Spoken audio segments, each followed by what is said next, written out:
is instead of thinking, I have to get better at this thing I don't like, I'm no good at. That's a myth that a lot of people believe. They think they have to get better at some weakness and that they're just going to have to muscle through it. But the reality is they can just delegate or outsource it. And the best thing for them to do is get out of it. Hey folks, Todd here from Construction Leading Edge, and I am here with our SYCB facilitator and coach, Monish Khadye. Probably heard Monish. You've been on the podcast twice, I think. We've done several things, and some of you may have spoken with Monish. Monish, thank you for the calling in from the future. You're in Australia. It's always encouraging to talk to somebody from Australia. How are you doing today? Yeah, I'm great. It's 5 a.m. on the following day here, so it's good. Future looks good so far, and it's summer here, so I feel like I'm doing a lot better than you are at the moment. Probably so. It's mid-February, early February here.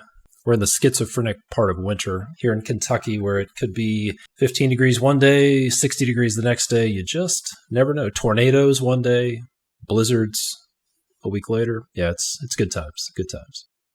Nice. All right, so today we're going to be tackling an issue that you and I have seen quite a bit in our conversations with construction business owners that we speak to and our clients in our Systematized Your Construction Business program. We identified this issue, so we're going to do a test. We call this the Visionary test.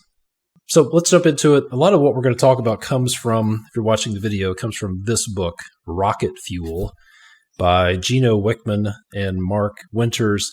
It's a follow-up book to the book Traction.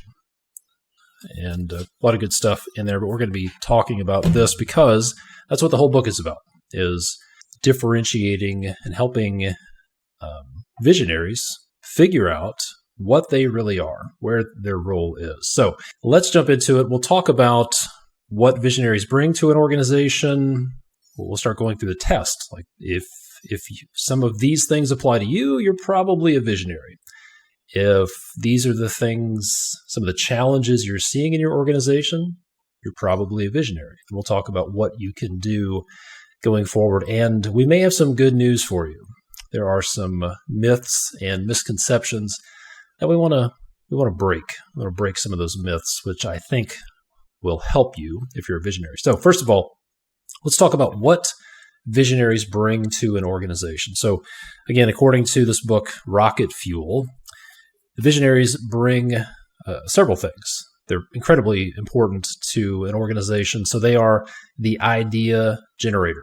They generate ideas. In many cases, if you're a visionary, you have big ideas, several big ideas every week, maybe even several big ideas every day. They also see the big picture. The visionary, as the name might suggest, sees the big picture. They have a big picture vision of where they want to go, and they can see into the future. They see things that other people may not see coming. They see opportunities. They see challenges, that kind of thing. And according to this book, Rocket Fuel, the visionary also and often has a hunter mentality. I'll just read an excerpt from this. In John F. Denny's book, he calls you, quote, hunters, meaning that you are wired differently than most. You're always in hunting mode. Your type of hunting is for ideas, deals, opportunities, and solutions to big problems. Denny describes you as having, quote, the ability to navigate in the fog, end quote, explaining you know how to keep moving in the right direction when you don't have a compass and there aren't any signposts. He says, visionaries hunt. They don't manage. They explore rather than analyze. They build companies with vision, creativity, and tenacity, not with policies and procedures, which we're going to get to that. So if most or all of what you just heard describes you, you are probably a visionary. So let's talk about this. What do those attributes of a visionary look like in a construction business? What do you think, Monish? Well, you know what, to kick this off, if there's any people watching this or listening to this and they think there might be visionaries, I'll give you a very clear example so you can switch off if you wanted to. Rocket Fuel, I read chapter 1 and I got what I needed out of it and I moved on. I'm the type of guy that doesn't finish reading books. So if you're that person, then you're pretty much a visionary. So I'll kick you off with that. But, in terms of a construction business, as a visionary, when I started my business, I knew what I wanted the business to look like 5 years, 10 years, 15 years, 20 years. And, I've done like mind maps, drawing out all these different types of services and products that we provide and where I'd like to get to, right? I know I want to get to here, and I know that I can network, I can seek opportunities, I can make things happen. I just can't do them on a day-to-day basis, I suppose. But I think the best way to put it is every time you light a fire, let's say, it comes from a spark from a lighter, and you're that spark as a visionary, right? You're not the entire fire itself, but you need the spark to kick it off. And that's probably what most visionaries brings to the table. Everyone that sort of starts a construction business from scratch, let's say, and even people that are second generation or third generation builders, most likely visionaries if you're the type that's not just seeing the business how it is today, but how you'd like it to be 2 years, 3 years, 5 years down the track. And you're just a positive person that, wants to get everyone to jump on board. And like I said, great at networking. So you're able to make new connections with whether it's architects, whether it's new clients, and could be a positive side, could be a downside. You tend to say yes to every opportunity that comes your way and then letting your team look after it basically. But yeah, you need to have a visionary to actually turn the business into a specific direction that you want to go in. And sometimes it can zigzag, but it's going in a direction basically instead of staying stagnant. Yep. Good stuff. So according to Rocket Fuel, here's what you do if you are the visionary. So listen up. If you're a visionary, you've probably already lost interest by now. Maybe you're distracted. You've already had 4 or 5 groundbreaking ideas since we started this, but listen up. This is the first test. So your 9 symptoms, if you're a visionary. Number 1, you are the entrepreneurial spark plug. You're the one that's the catalyst for making stuff happen. Number 2, you are the inspirer. You inspire people to action. Number 3, you're the passion provider. You have the passion, the energy. Number 4, you're a developer of new ideas, big ideas, and breakthroughs. And you may have 1 big idea a day, 10 big ideas a week. If you could have things just your way, you would spend all your time just coming up with big ideas, right? Let's talk about this one. According to Rocket Fuel, you're a big problem solver. So what do you think about that, Manish? Does that resonate with you? Or what does it mean that visionaries are big problem solvers? Well, let's take the last 2-3 years, for example, post-COVID, with everything that's happened in the market and everything that may or may not happen with whatever the media is going on about the next year or so. I think not just myself, but most visionaries will have a tendency to seek opportunities out of that. We're not sitting here going, oh, the world's falling apart, I got to give up and whatever. It's more about, all right, so this is happening. How can we make the most of it?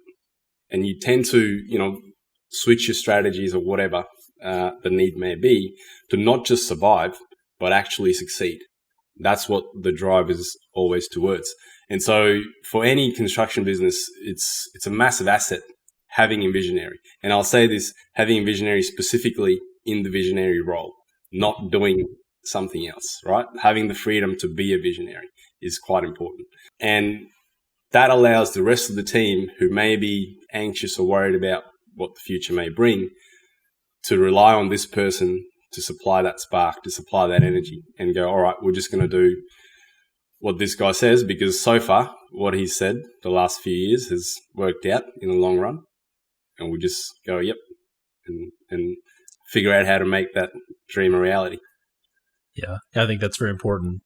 A visionary in the right role with the right support is very powerful. We'll talk about what some of the symptoms of a visionary who's not in the right role might look like in just a few minutes. So big problem solvers, they attack big problems.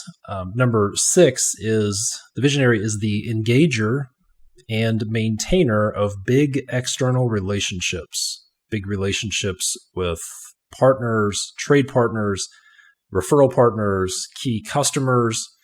They're big on relationships. Connected to that, they are also often the closer of big deals.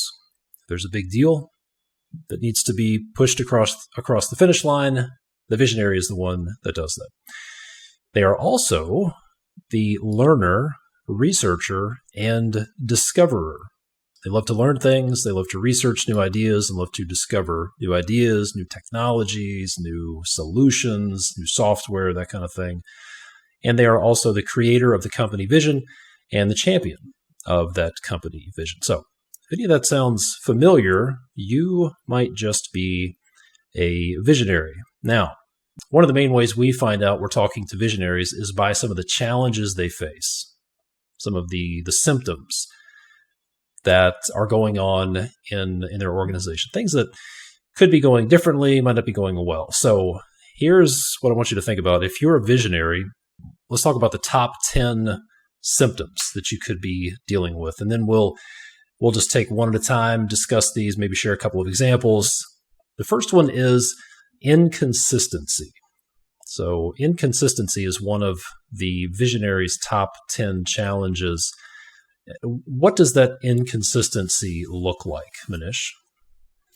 Well, for me, for example, it's not so much to do with the vision or the overall vision as such. It's more on the day-to-day things, because I've got a tendency of, and I say a lot of visionaries probably have some sort of ADD, right? So you can't just focus on the one task all day. I certainly can't. And if I try to do that, I bounce out to like 5 or 6 different things. So the inconsistency comes from if I'm being relied on to do certain things consistently, then it's just not going to happen. If I'm managing day-to-day details of a project as a PM and I'm supposed to do certain things consistently, they're probably not going to happen. And then I'm going to feel guilty or frustrated. So I'd rather not do them, to be completely honest. Yeah, I'm the same way. I'm not a great maintainer of things. I love to create, good at building things. But if you need somebody to like turn the crank on something and do it every day, every week, every month, I'm going to lose interest. I'm going to get bored, quite frankly. So this next one is interesting. Whiplash. So I'll read from Rocket Fuel. Another trait we see often is what we refer to as organizational whiplash. In this case, the organization is so tuned into the visionary and your ideas that whenever you turn your head to the right to pursue a new idea, it forces the entire organization to the right. Then, following your natural visionary instincts, you turn your head in the other direction toward another idea and whip. The organization tries to snap to the new direction, but it can't keep up with the pace of the head turns. Eventually, they lose all sense of where they are headed. We can't really hold the visionary at fault for this one. You likely aren't even aware that it's happening until the damage has been done. This leads to another dynamic that ails many organizations, a lack of consistency. And this one is interesting because I found a study several years ago about why successful contractors fail, why large successful contractors fail. And one of the common themes was too much change. And it came from the top. Too much, trying to incorporate too much change, constantly changing direction, constantly rolling out new initiatives. Too much change can not only frustrate an organization, but can actually cause it to self-destruct. What have you seen in the way of organizational whiplash? What does this look like for you?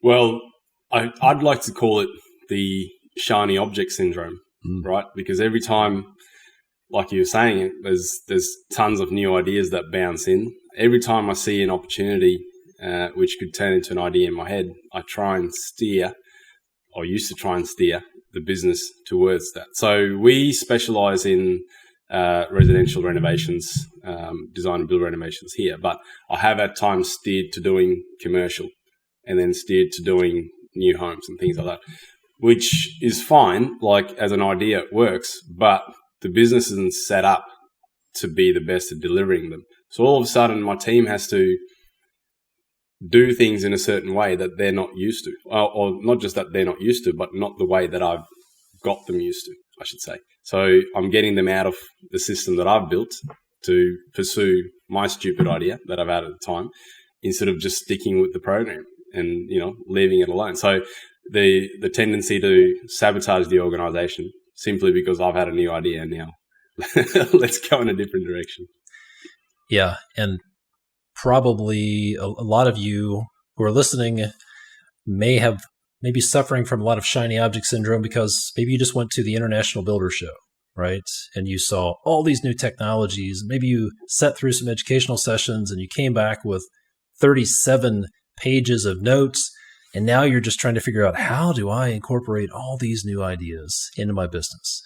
And the answer is you're probably not going to do it.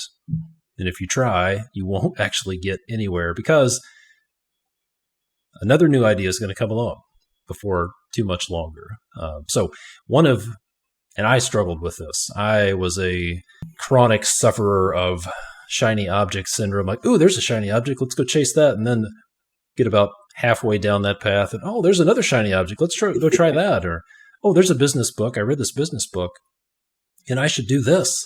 And then I would read another business book and have the next great idea. And there's another shiny object. A lot of what you need, maybe the best thing for you to do if you suffer from shiny object syndrome, is go on an information diet. Just don't consume information. I call it information bulimia. We just consume information and we listen to podcasts and we read books and we go to seminars and then we try to do something with it. But we just can't. We don't get any value out of it. We just vomit this information back up and it just doesn't do any good. No, it's sometimes the best thing to do is just stop consuming information. Stop reading business books. I mean, obviously you want to listen to this podcast regularly. You definitely want to go deep on this podcast, but probably want to consider dialing back some of the other podcasts. What were you going to say, Monish? Well, I was going to say you're partially to blame for my shiny object syndrome, because probably the biggest case of it that I had was when I came to the advanced live meetup last year in Kentucky. And, sitting in that room with 15 other business owners with tons of ideas themselves, I left that super excited. And as we always do, it's like, yep, I've got all these ideas and they need to be executed right now. There's never a realistic timeline to execute them, and then you need someone like my wife to pull me back and go, yeah, in due time, not just yet. Like we're on a path already. So yeah, I will definitely blame you for that one, Todd. But it's an exciting time going to conferences and things. So. That is one of the downsides of a conference is you get so many ideas and you need to execute 100% of them right now. Just shut everything down and implement all these good ideas. But unfortunately, it just doesn't go that way. So symptom number 3, which probably ties into organizational whiplash, is the lack of clear direction. Or maybe it's the changing of direction. I worked for a guy several years ago, and one Monday morning, he was a classic visionary and exhibited a lot of these symptoms. And one Monday morning, called a mandatory meeting, had 3 or 4 of us on the leadership team in, and he laid out this vision. We need to go in this completely different direction. We need to go build homes for retired people of retirement age. And this was a utility company. Okay. We didn't build houses. And so we literally spent 5 hours in this meeting, and he passionately laid out this vision and how it came to him and what we needed to do. And then never heard another syllable about that idea again. And we were all like, okay, what do we do now? What do we do about this part of the business that's actually paying the bills? There was none of that, and never heard another word about it again. So what about you? What do you think this lack of clear direction can look like? I have a tendency of solving problems by speaking them out loud with my team, right? And so if we do one of these meetings, I will just go on and ramble, and I'll switch direction like 10 different times in the span of 10 minutes, sort of thing. And people, my team will probably be hesitant to question, I guess, just by feeling intimidated or, not want to stop the train of thought. But after, I'm like, there's no way that they could have kept up with how I was thinking, because I definitely wasn't communicating that well to begin with. So the lack of clear direction could be, the end of that meeting is like, what did he just say? Like, what are we going to go and do?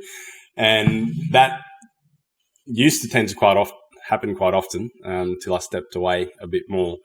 But I now realize that I need to pick a direction, figure it out myself, and potentially with a coach more specifically, so I can actually talk it out loud, and then present it to my team in a way that suits them. And yeah, the most important thing is to communicate whatever my vision is well, because it doesn't matter how good or bad my vision is if it's not communicated well to my team, because it won't be executed.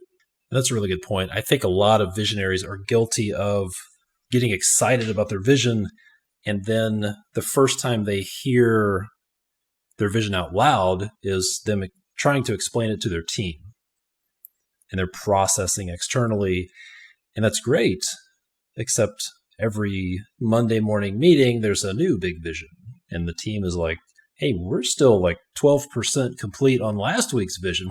And then we thought 2 weeks ago vision was where we were headed, but like, what do we do? And then eventually it becomes, it's just the vision of the week, vision du jour, and we're not going to do anything with it. So might as well just mentally check out, nod, yeah, and then just next week it'll be another one. So don't worry about it. Yeah. And most people's spouses will probably attest to that in their personal lives as well. Like Michelle will tell you, I go through so many phases. I've got new hobbies and new ideas every single day. And she's learnt to just take a back seat and go, yep, and just let it play out until I'm on to the next one. Yeah. Okay, symptom number 4 of the Visionaries' top 10 challenges is the reluctance to let go. The reluctance to let go. How do you see this showing up? Maybe in some of the clients you've worked with, maybe in your own experience. What do you think? I guess it comes from a good place. It comes from the passion, right? You know what you want the end result to look like. You're just not sure how to exactly communicate it to someone else so that they can execute it. And so the reluctance to let go is like, no, it might just be better that I do this because I can get it to where it needs to get to. Or if someone's executing it, but they may not be executing it the way you had envisioned it. It doesn't matter because, there's plenty of different ways to skin a cat in a way. But the reluctance to be like, no, this isn't how I'd pictured it, so I may as well just do it myself. Which doesn't quite work in the long run because there's only so much time in the day. There's only so much you can do. And if you try and do everything, you're just simply not going to meet all your goals. Yeah, definitely. Which probably contributes to number 5. Challenge number 5 is underdeveloped leaders and managers. This is when typically the visionary who is reluctant to let go, not really clear on articulating things, not good at delegating, basically. So they have underdeveloped leaders and managers. They're just focused on their vision, what they want to do. And then we'll talk about number 6, which is a very interesting challenge. But why do you think the visionary is often plagued by creating underdeveloped leaders and managers? What do you think? Well, it's twofold. So one side of it is that you feel like no one else is going to care about the business or the vision as much as you will, right? So you tend to micromanage because And the problem there is because you haven't, to begin with, communicated that vision that well. You haven't set that expectation that clearly. So there's always like this gray area that you're in the middle of. And the other side of it is, being the personality type that we are, we probably want to be the superstars, right? Like we probably want to take all the credit and things like that. And I can attest to that. We're at a point in my business where it's quite autonomous for me. And at the end of a project, my team gets all the credit, which is great. It's fantastic. Like it's to me, I've built a successful business, but that career satisfaction is just not there anymore because I'm not the one delivering these things, right? So I can see now going back why I didn't give others the opportunity to step up and lead, because I just wanted to be the leader. It was a very selfish thing to do, to be completely honest. So I think that's where it comes from. Yeah. Okay. Number 6. So I've heard it said, and I say this a lot, that self-awareness is like hugging a porcupine. The closer you get, the more uncomfortable it becomes. So some of you might be a little uncomfortable at this point. You might be thinking, yeah, that's me. I am constantly changing directions. Everybody on my team has neck braces on because of the organizational whiplash. I'm guilty of laying out grand plans every week. This one was probably going to sting a little bit too. This is the number 6 challenge of Visionaries, the top 10 list, is a reference to the book Good to Great. If you haven't read this book, if you're listening, highly recommend it. Good to Great by Jim Collins. And I'll just read this excerpt from Rocket Fuel. And be prepared to hug that porcupine of self-awareness. In Good to Great, Jim Collins describes one common leadership behavior pattern as, quote, a genius with 1,000 helpers, end quote. Many visionaries suffer from this problem. You are very bright and likely made it this far largely on your own capabilities, expanding the company from startup to where you are today on your own brute strength. However, what got you here won't get you to the next level. You haven't really needed to leverage the capabilities of others, so it isn't surprising that you've spent little time thinking about how to develop such resources. It is exceedingly difficult for you to attract the type of leadership that could eventually run the day-to-day without you. As an entrepreneur, you don't like being told what to do. Your gift is actually telling other people what to do, so you naturally order your young, high-potentialed, talented leaders around and end up running them off instead of developing them. You may even see your company as a platform from which you can display your brilliance to the world. You are a rock star, and this is your stage. Your company is your identity. This view leaves little space for talent to develop around you. Yeah. The genius with 1,000 helpers. Yeah. And I think that's the fact that, or I guess the perception that the company is our identity. That is very, very relatable. And it's very important to separate the two.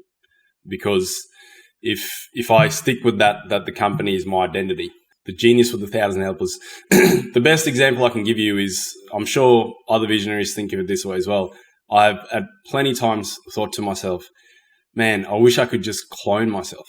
I wish I could just make 10 copies of myself, and then I'd have the team that I need to get to where I want to get to.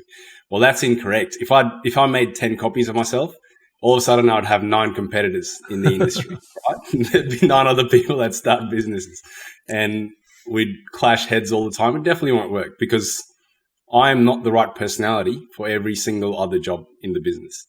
And every single other major function or role in the business needs someone who's a completely different personality to me, completely different set of skills, and how they go about their business in order for that function to be successful. And when you have then a team full of the right individuals, you will succeed. And I can still be the captain of the ship, if that's what we want to call it. But really, the best way for me to do that is by getting out of the way of the rest of the team.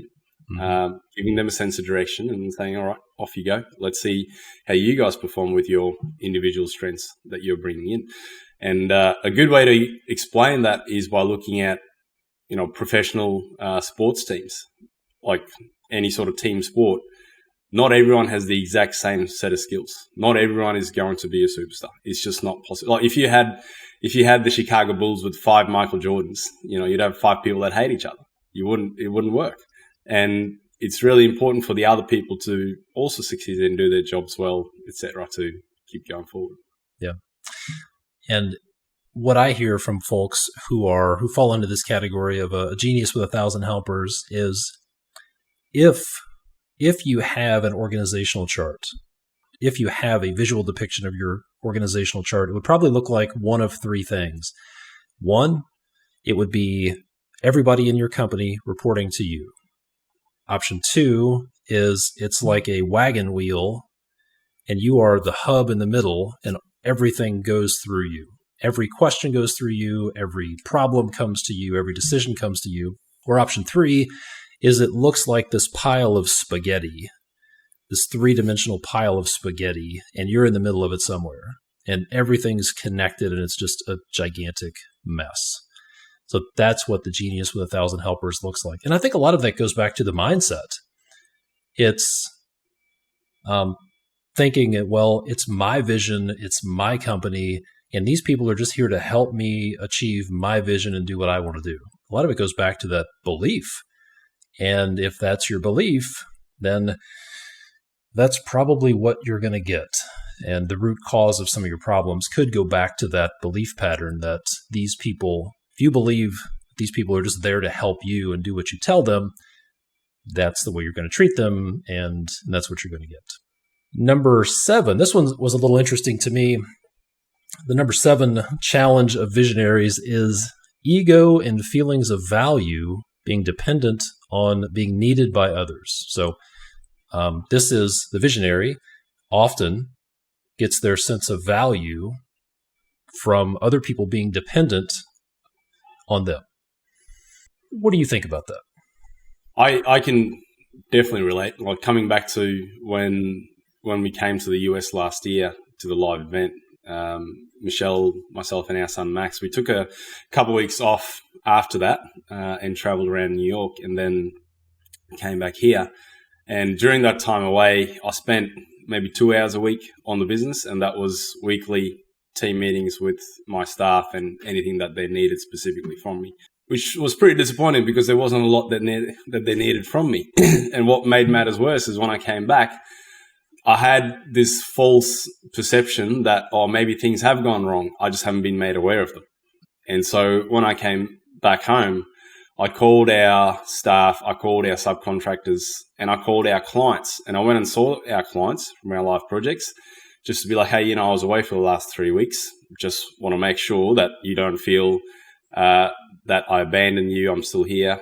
Let's talk about what went wrong. Let's talk about how to fix it. And no one really had anything negative, and especially this one particular client who we've worked for the last 3 years. We've done repetitive stages. I sent her a text that I'm coming over, and I went over, and we had a chat about my time away on holiday. And then she was like, so what's on your agenda? What do you want to talk about? And I said, well, nothing really. I just wanted to, make sure everything was running smoothly and if you had any issues. And she literally said to me, she's like, yeah, you don't need to really be involved at all. Things are fine without you. Your team's doing really well without you. And you know what? That should have been a compliment, but I took that as a hit to my ego because I felt I wasn't needed. That actually hurt. And I came back to the office and I said to Michelle, like, this sucks because we've done so well that I'm no longer needed. And, it's definitely the ego thing because I should be looking at it from the right perspective. That is, this is fantastic. I've created an autonomous business. My team is being successful. My clients are taken care of. Like it shouldn't have been, hey, we didn't miss you at all and it's fine. Like that's how I took it, but it's just something you got to get used to. That's the downside of success, I suppose. Yeah. And I could see how this could, this need for validation can cause some self-sabotage, right? Like you can imagine if you need to be validated by your clients, if you need to be the hero, then you could undermine your own people just to get some validation from your clients. You could go create this problem just to step in and solve it, and in the process undermine your people, and all because you need to be validated by others. Yeah. And that's a good example, because you could see yourself stepping in to solve a crisis or a problem when you know you don't really need to, that your team can handle it and they can come to you. Your team can come to you if they need support, but you tend to step in just to make yourself look like the guy with the cape and that I did this, not my team. Yeah. Yes. Yeah. Wait a minute. What do you mean things seem to be not only going as well as when I was running projects, it seems like they're going better. And we're making more money without me. That hurts a little bit. And that is crazy, isn't it? Like you work so hard to create an autonomous business, but then your feelings are hurt because the customers are happy, just as happy, maybe even happier dealing with somebody else. But that is one of the challenges of the visionary. And like you said, I think it's probably important to point out at this point that the business is more profitable. It's running a lot smoother. There's less issues because I'm not stepping in and sabotaging. I'm not stepping in and changing direction. I'm not stepping in and trying to say, all right, this isn't working. Let's do things differently. I'm letting my team resolve whatever's going on because they're best placed to do that. And it definitely hurts because you realize that actually the key for the company to be successful is for you to get out of its way. And that's the separation of your personal identity from the company's identity. It's important. It needs to be done. Yeah, absolutely. So this next one hits home a lot with the work we do. So symptom number 8 that you could be a visionary is the resistance to follow standardized processes. I see this all the time. Visionaries, they want to get somewhere. They want to have a process, but they do not want to be shackled or bothered or slowed down by a process. They want to move and shake.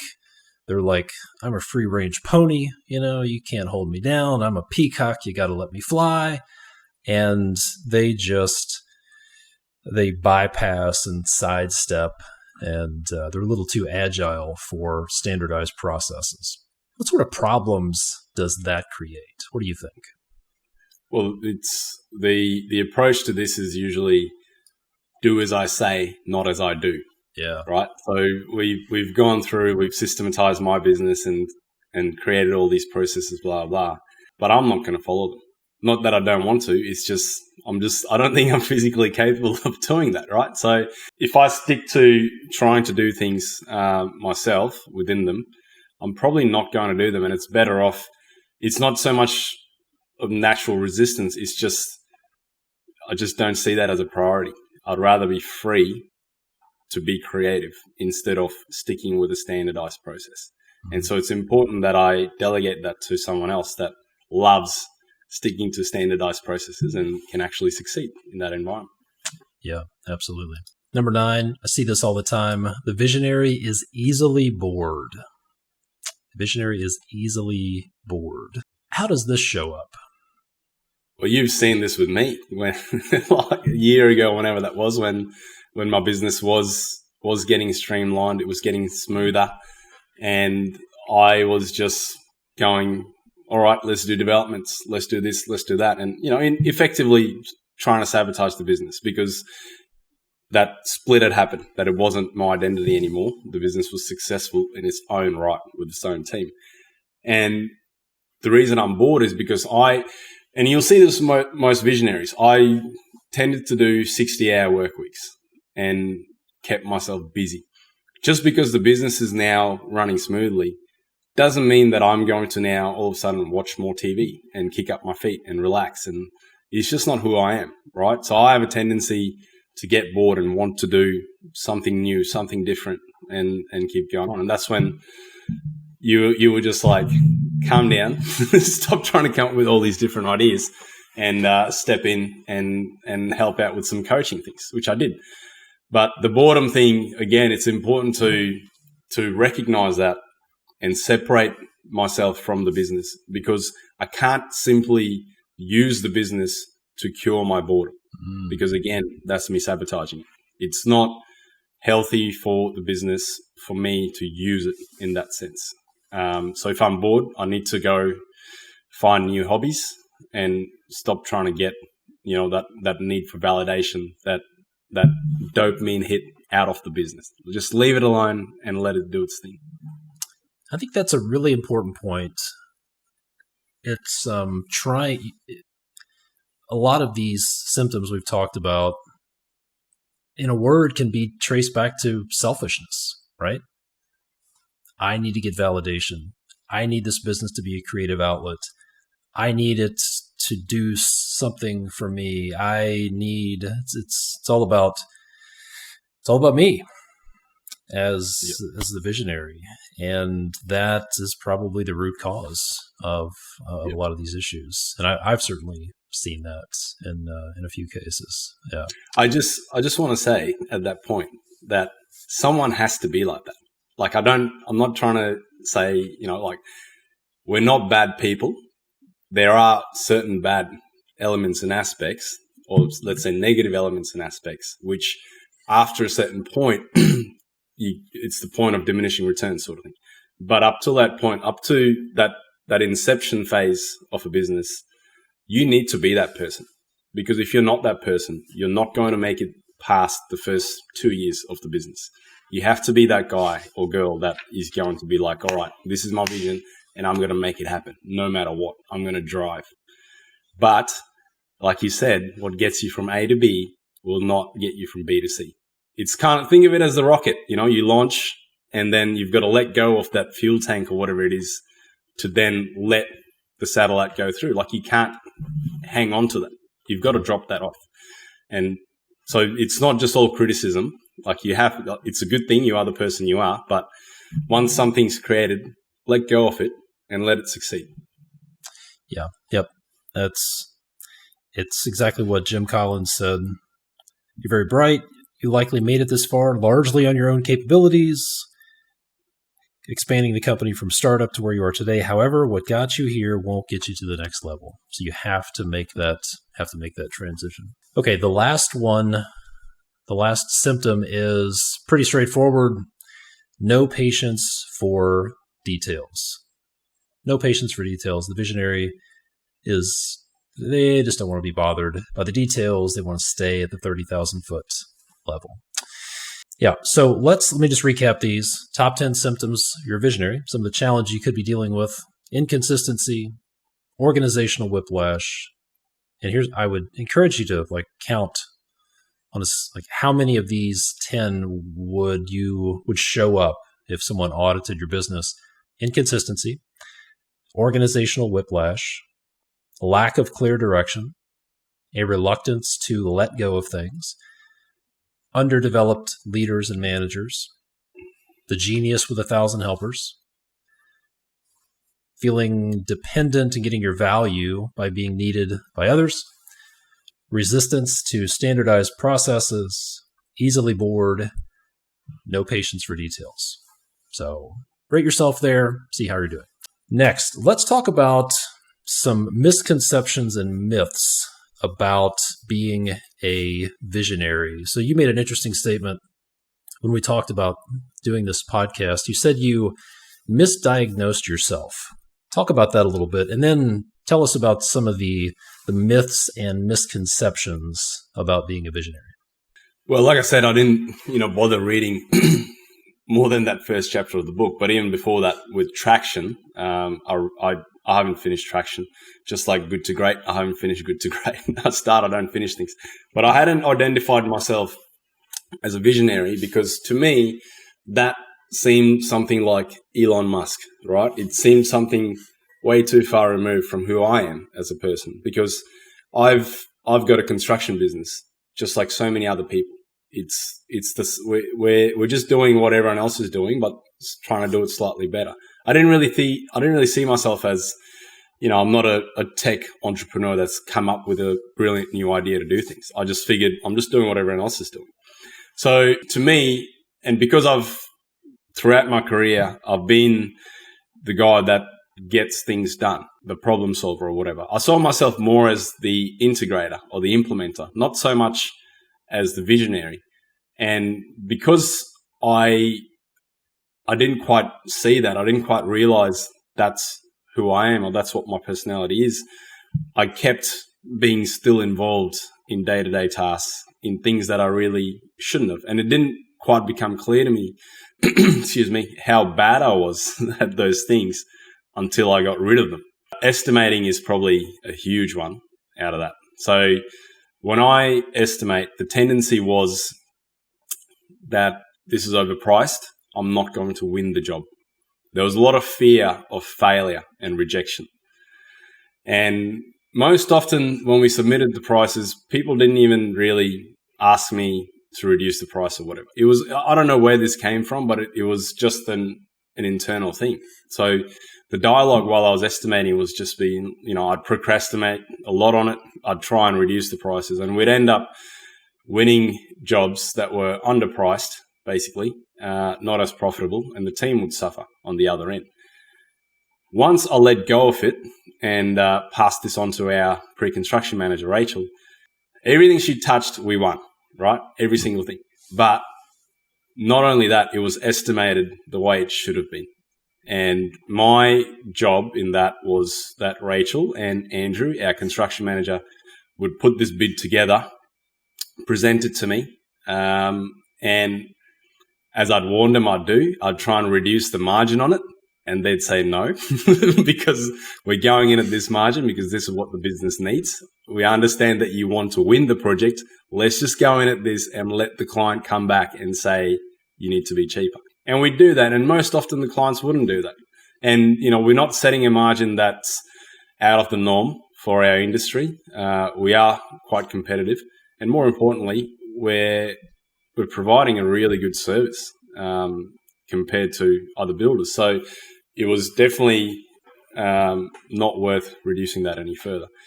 But all these jobs that we've done now, because they've been sold as profitable jobs, we've been able to deliver the quality of service that needs to be delivered as a project. Instead of when I used to sell these jobs underpriced and all of a sudden going, oh, we can't actually spend that much time on it. You guys need to do this quicker, which then had that ripple effect of my team being frustrated, and and it was all I'm trying to get these guys to go quicker and this and that and blah blah, but that's not resulting in the best product at the end of the day either. Mm-hmm. So it was something that I just had to pull out of, because instead of me saying I need to get better at estimating or this or that, I literally just need to delegate that and move out of it. The same with day-to-day project management.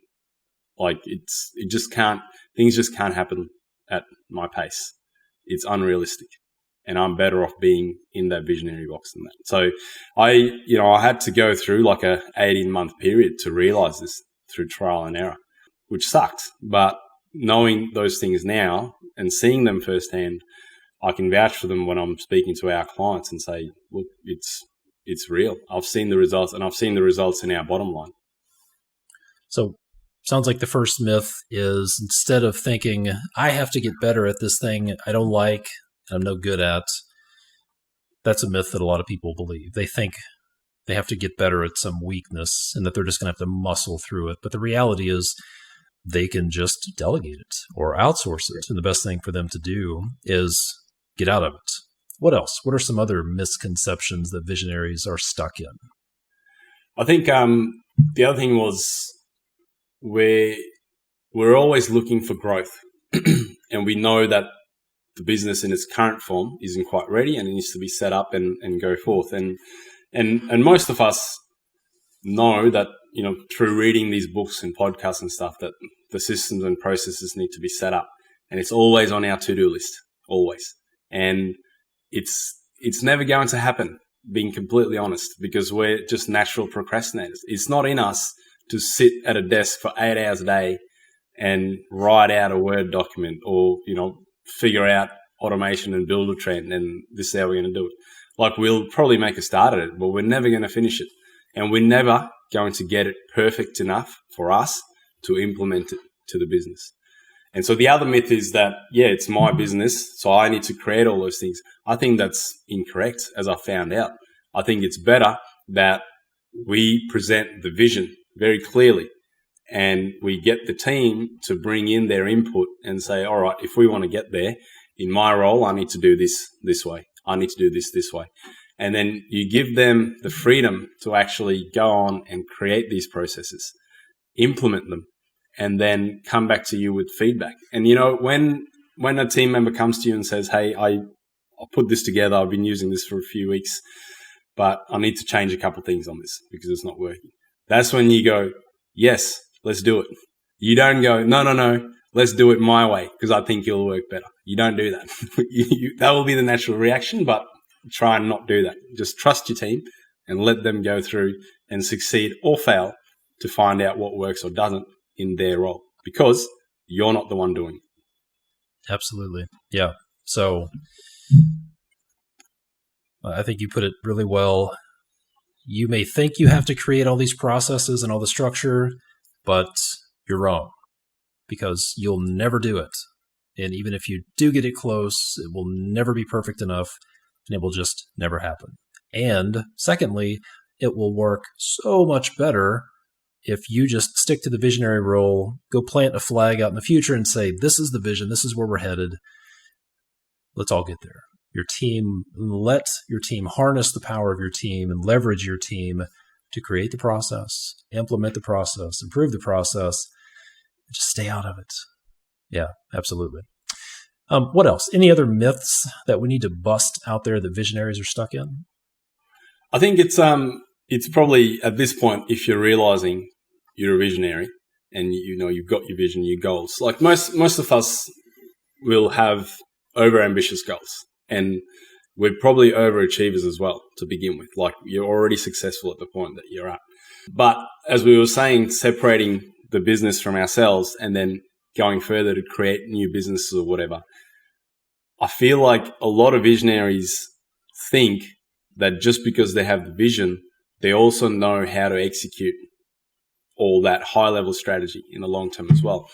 But as I've found out through you, like when I signed up as a client back then, was that being coached was a massive advantage. Having someone there who was an external party sort of looking in and help me critique what I'm doing and what I should be doing, what I could be doing better, helped substantially. So just because I'm a visionary doesn't mean everything has to be done my way and only my way. There's so much benefit in being coached. And again, if you look at professional athletes, the guys that are the most successful are the most coachable athletes. They will listen to their coach, they'll take criticism, and they'll then follow through. So I think just because you're a visionary doesn't mean everything has to be done on your own. I don't think that's a good approach. I think if you realize you're a visionary, it's even better to get a coach involved, because a coach will tell you when you're sabotaging yourself, like you did for me. And he'll tell you or she'll tell you that, hey, you're taking your personal ego and stuff and you're putting it into the business. Stop doing that. Your business is working well. Let's talk about that. That's working well. Now, what else can you do, right? What other direction do you personally want to go in? Let's separate that from the business. Yeah. Good stuff. Okay, so let's talk about what a visionary should be doing in their business. Break that down for us. What do you think? First of all, get out of the way. So don't try and take everything on. Don't try and micromanage. Delegate the results. So you're not just delegating day-to-day tasks. Like I said, you're setting a very clear vision and you're delegating the results. Don't try and figure out how someone else or what someone else needs to do to get to where you want them to get to. You just show them where you want them to get to, and you ask them to come up with a way or a solution on how to get there. And then you let them try it out, because you're probably going to get substantially better results doing it that way instead of trying to force your methods on everyone else, because they just simply won't work for everyone else. Stay out of the day-to-day details. is another one. Like I even hate filling out forms, like simple forms. And I again, something I procrastinate on. Things that are important that need to be done, I just won't do it. And things like that. Like if you're staying in day-to-day details, which could be potentially quite bad for a live project or a live bid, don't do that, because you're going to procrastinate on it, and it's never going to be 100% right for yourself. So delegate it to someone else that can get it to 80, 70, even 60% of what you will, because that's still better than zero, right? It's still out there.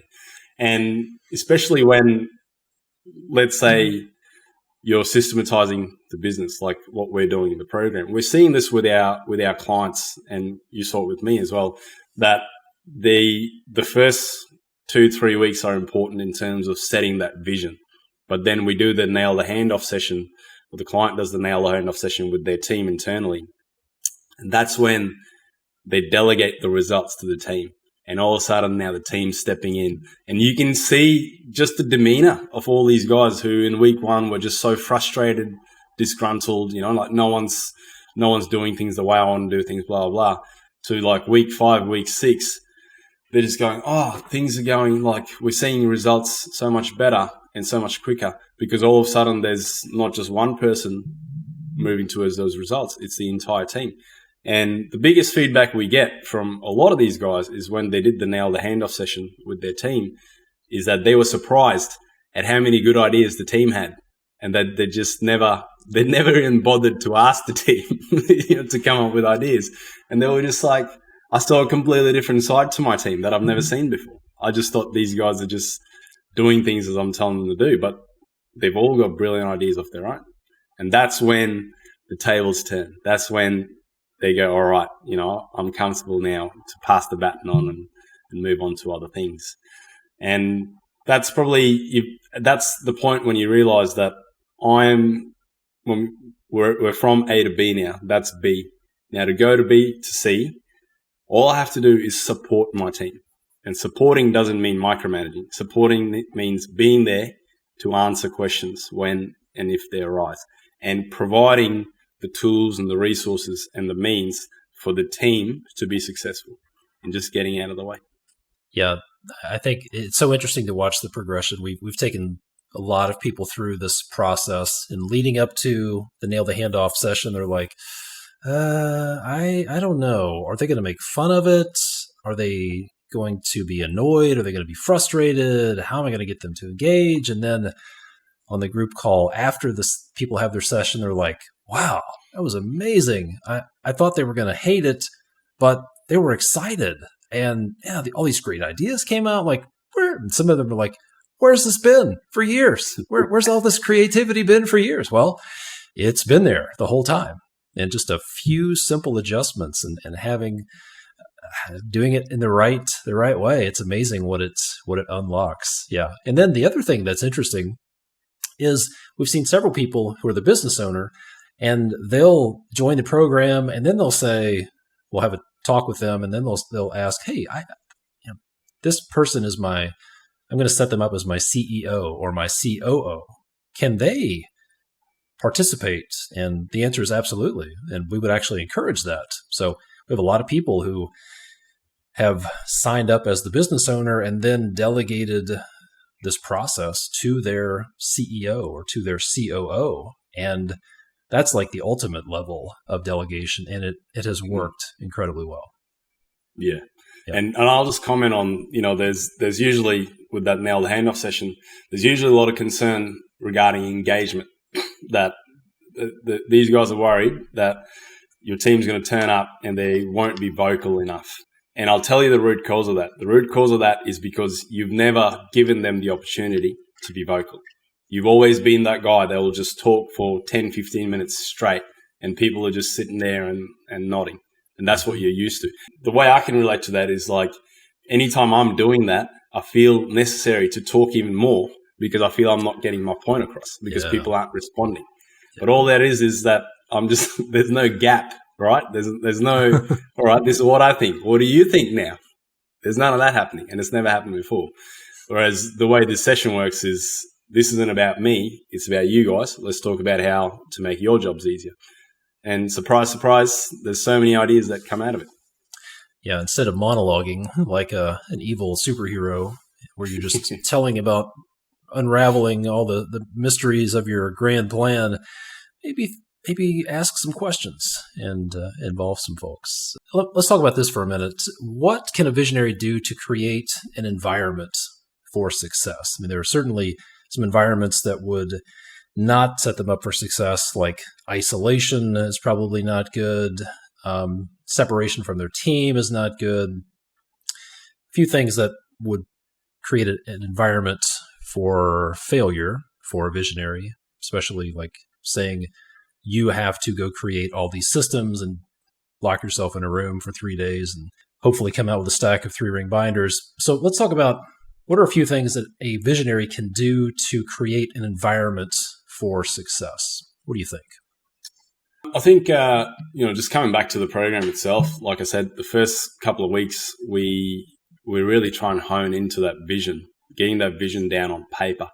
And part of that is, I guess, a big part of that is setting up an accountability chart for the business and looking at how there's major functions in the business and what sort of roles they're responsible for as well. Not looking at the people that form part of it, but looking at 2 years ahead, what do I want the business to look like? And what does the business need? And then once you've got that, running it through with your team and going, all right, this is where we want to get to. How can we get there together? And there's always that misconception that no one else is going to care about my vision and this and that as much as me. It's completely false, because everyone else wants to be successful in their own right. And it's about aligning their goals, their personal reasons to be successful with the business. And the accountability chart is the best way to do that. Because if someone wants to progress up in their career, they can see that. They can see that you've got a vision. They can actually see your vision on paper, that you've got that for the next 2 years. And they can see that if I do this, this, and this, I can be doing that function. And in order for me to be successful at that function, I have to make sure that they've got the tools and resources they need at hand, right? A big part of that is letting these people come up with the solutions themselves and just reviewing them. You kind of take the supportive role as a mentor. You're no longer doing that stuff yourself. So if you want to have a team with 5 project managers, let's say, you have to be extremely comfortable with the fact that they're going to be 5 project managers that do not manage a project the way I will or the way I used to, because that's what the business needs. You know what? Because if the project needs to be managed the way I would, it's just always going to be me doing that. My team will always consist of 1 project manager, and that will be me. So it's important to give other people the room to grow and succeed.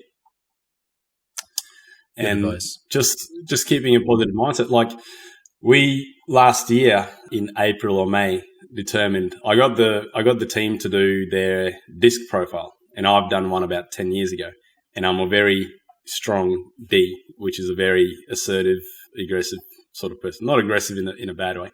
Well, I didn't think so anyway. But my team's all over That's what we tell ourselves anyway, right? Yeah. And it's the disc profile showed how to communicate with their certain personality type and how they communicate with other personality types. But it also showed how other personality types affect them or hold them back. And the moral of the story was, I've got the worst personality type to be communicating with all the time. So the best thing I could do there was just remove myself from the equation. And I said, all right, I am no longer going to rock up to site and do site checks and stuff. I'm just going to rely on you guys to do your daily logs, to do your crew planners, blah, blah, blah. And I said, if you need me, you call me, right? It's not going to be me calling you and saying what's going on, things like that. I'm going to get out of your hair. And I made a very clear, simple solution was, if you guys have a problem, I'd like you to spend 10 minutes thinking about potential solutions. Call me with the solutions, run me through the pros and cons of each, and I'll help you determine which one's the best. But I'm not going to solve your problems for you. And that took a bit getting used to, because, when you get that phone call, the first thing you want to do is just jump in with a solution, because you've thought of it like that and you're like, yep, this is it. Let's go do this. You got to give people the time to think it through, because as that's happened, guess what? My phone doesn't ring as often, because people now know that I believe that they're capable and I can leave them alone. They've got the freedom now, and it's not like I'm breathing down their neck going, what have you done today? Where have you stuffed up? What mistakes have you made? So it's important to do that. Yeah. So let's talk about what does it look like once a visionary really embraces their strengths, stops trying to believe these myths and misconceptions, and really steps into their role as a visionary and takes it to the next level. Paint a picture of what that looks like when they fully embrace their role. Well, it's, to begin with, first of all, I've always felt very stuck and trapped and frustrated. I felt bound. I knew I have the potential to take this business to whatever, and I knew I want to get there, and I can just drive. But I always kept thinking that, my team may not be good enough or ready enough, or that there's always other people that are holding me back. But it was really me holding myself back. And when I started delegating, then all of a sudden I realized that I'm actually creating a lot more spare time for myself by letting other people do it, by giving them the opportunity to do it. And the downside of that is you end up getting even more bored, to be completely honest and frank about that, because there is spare time, and you then start looking for, how can I do this? How can I do that? And it's important then to acknowledge to just leave that alone, do something else. And that's the best positive aspect that I've had out of that. Recognizing that I'm a visionary.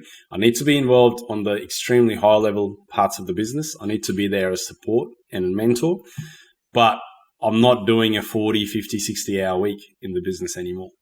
And if I were to do that, that's a bad thing for the business, right? Because you're probably just making things worse. So what do I do with all this time? And that's when you can now look at other activities that aren't related to the business. And for most people that are visionaries, they're probably ambitious in the sense that they may start an entirely new business. Most contractors will be like, I may as well do developments because I can now use my construction team to help me out there. Or they may do sort of community-related things like getting involved in, builders, networking groups and things like that, and helping other people like I have. Coaching is giving me so much career satisfaction that I was starting to miss with the business, because I'm helping other business owners actually clarify their vision and help not just fix their companies, but get to that next level that they want to get to. And, that need for validation, I'm getting that every day when I'm having my calls with our clients and stuff like that. So it was important for me to recognize that, that need's always going to be there. Just because a business is successful doesn't mean that need's gone. I just need to now focus that somewhere else. That could be golf, that could be sailing, that could be traveling, it could be whatever else you want to do. But you have to get out of the business to be able to do that, and pursue other opportunities. And to be completely honest, the business, like I said, will perform a lot better without you being in the way. And you get to retain the credit that you started it. Doesn't mean you have to hang on and hold in there. Yeah, good stuff. And it really is, what I find people want is they want to have impact, right? That's why they started the business. They want to have impact on their community. Maybe I've spoken with several people they would love to have more time to be able to work with veterans organizations, or to have impact on young people and get them into the skilled trades, or develop low-income housing. They want to have an impact on their community, their church, their charitable organization, maybe their kids. People want to have impact. And doing the things we've talked about, stepping into that visionary role, creates that space, that freedom, which gives you the opportunity to have that impact. But it really does require a leap of faith. What I'm hearing you say is you have to let go of your business. You have to get out of the business's way, take that leap of faith that when you do that, things will get better. And that is tough. But it happens over and over and over again. Any CEO of a business at a certain level, they've made that leap.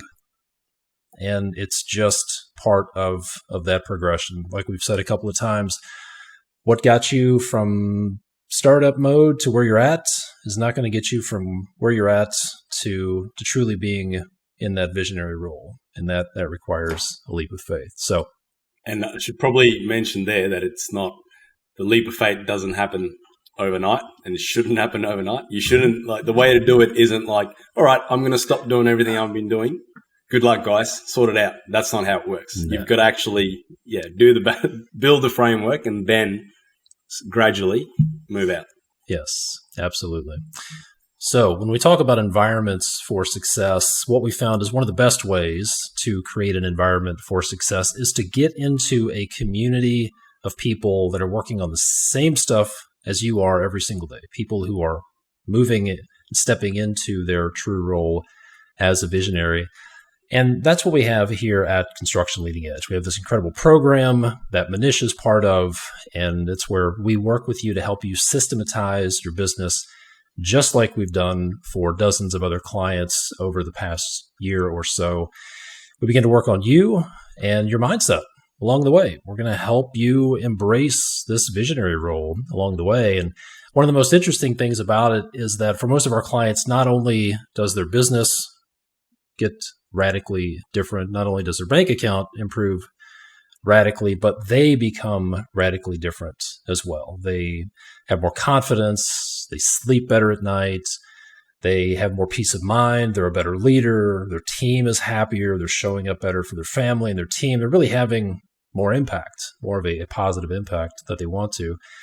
They are in a position to go after high-level talent, to go after bigger projects and work with the clients that they really want to work with. So if that's what you want, then we would invite you to book a call to speak to us. You can go to constructionleadingedge.com/apply, then book an appointment to speak to us. We'll get on the phone for about 45 minutes.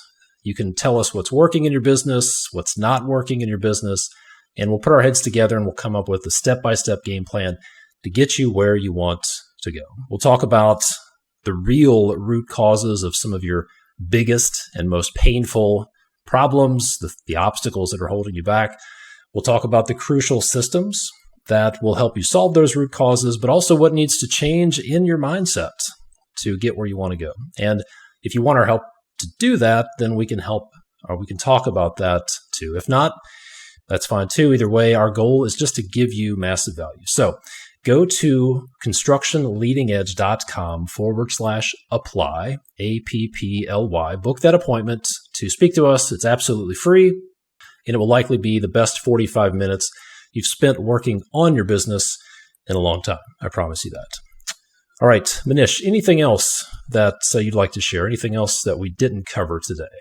Not quite. I think that's everything. And, I'll just back up and say, I think if you guys are visionaries and you feel stuck or trapped, do it. Make that call, jump on and let me help you get to where I am, because it's pretty rewarding for me as well to actually help people who have the potential to be extremely successful and see where that journey takes them.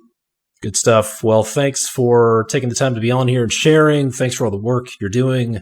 The results we're seeing from construction business owners that you've been working with have been stellar. So you've got some real raving fans out there, and I really appreciate that. So thanks, man. And folks, we will talk to you soon.